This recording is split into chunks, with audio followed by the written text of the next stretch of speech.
आज आपण एक वाटी रव्यापासून इडली बनवणार आहोत। तर ही इडली बनवायचं ना भिजवण्याचं टेन्शन, आणि आता पावसाळा चालू आहे त्यामुळे भिजत सुद्धा नाही, आंबत नाही छान।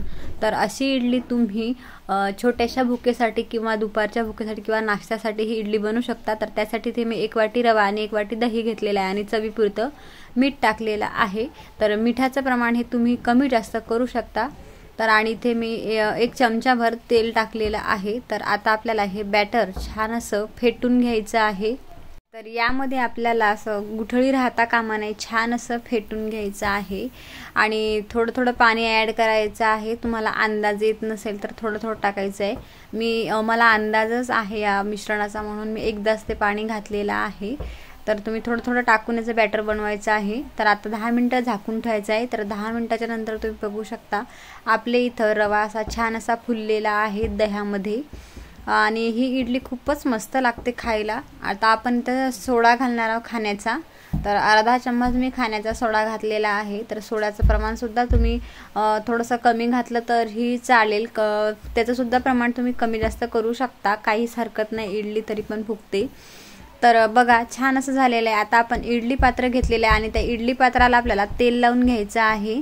तर बघा इथे मी हाताच्या साहाय्याने तेल लावून घेतलेलं आहे। तुमच्याकडे ब्रश असेल तर ब्रशच्या साहाय्याने सुद्धा तुम्ही इडली पात्राला तेल लावू शकता। आता आपण ह्यामध्ये सोडा टाकल्याच्या नंतर आपल्याला लगेच हे बॅटर फेटून घ्यायचं असं, आणि फेटल्याच्या नंतर लगेच टाकायचं आहे। तर आता आपण यामध्ये इडली पात्रामध्ये आपण हे बॅटर टाकून घेऊया। तर एक वाटी रवा आणि एक वाटी दह्यामध्ये जेमतेम 4च इडल्या होतात। तर आज मी फक्त एकटीच आहे नाश्त्यासाठी, कारण ह्यांना आज शनिवारचा उपवास आहे। तर म्हणून मी माझ्यापुरतेच ह्या इडल्या बनवलेल्या आहेत। तर बघा, तर मस्त आसबले आहे, बरोबर परफेक्ट असं हे प्रमाण आहे, 4च होते एक पात्र। जर तुम्हाला असे जास्त असतील तुमच्याकडे माणसं खाणारे, ते तुम्ही जास्तही बनवू शकता। तर इथे मी गरम करायला ठेवलेलं होतं इडली पात्र। तर बघा पाण्याला छान अशी उकळी आलेली आहे। तर आता आपण हे पात्र यामध्ये ठेवून घेऊयात आणि त्याच्या वरतून आपल्याला झाकण ठेवून घ्यायचं आहे। तर आता आपल्याला एक 5 ते 7 मिनिट हे असंच राहू द्यायचं आहे फुल गॅसवर। तर बघा 5 मिनिटाच्या नंतर छान अशी याला अशी वाफ आलेली आहे। कपड्याच्या साहाय्याने पकडायचं आहे, गरम आहे, काळजी घ्यायची आहे। तर बघा इडल्या इतक्या मस्त झालेल्या आहे, खूपच सुंदर अशा, छान अशा, टम्म अशा फुगलेल्या आहेत। तर बघा आता काढून घेतले, थंड झाले।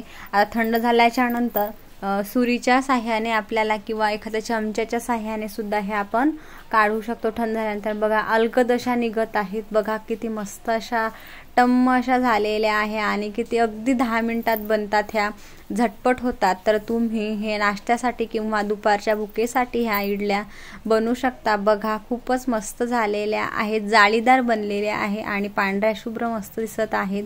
तर आता आपण दुसऱ्या सुद्धा जे बाजूच्या आहेत त्या सुद्धा आपण आता ह्या इडल्या काढून घेऊयात। बघा अगदी अलगद निघत आहे, तुम्ही बघू शकता, मस्त थोडासा सुरी लावली कीच ह्या इडल्या निघत आहे, एकदम सॉफ्ट अशा झालेल्या आहेत।